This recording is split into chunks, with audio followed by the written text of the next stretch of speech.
Well, our slight warm-up may be too little too late for farmers at Greenbluff, where Apple Festival is in full swing, but it's got colder a lot earlier than usual. And KXLY4's McKay Allen is live there tonight. McKay, are the apples frozen?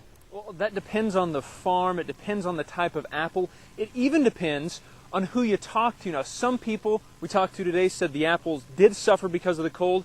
Other people said they're just fine. Farming is a crapshoot. Weather's weather and farming's farming.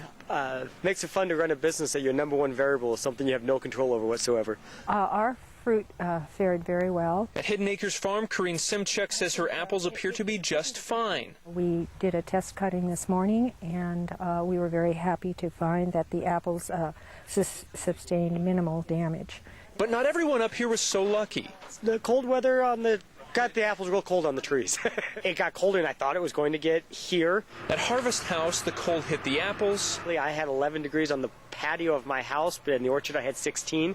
And it hit them hard. It did freeze a lot of the apples on the trees. What that's going to do is really potentially soften the apple, cut down its lifespan after the apple's picked.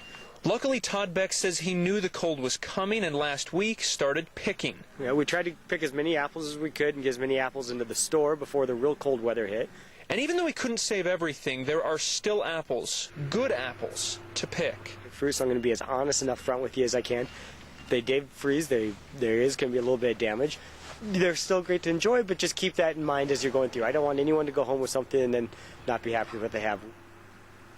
Bottom line, they picked apples before the cold came. There are still a ton of apples up here to buy, and even the ones that maybe did get a little cold on the tree, you can still come, you can still pick those apples, and they will be good in the short term, just maybe not as long term as we're typically used to.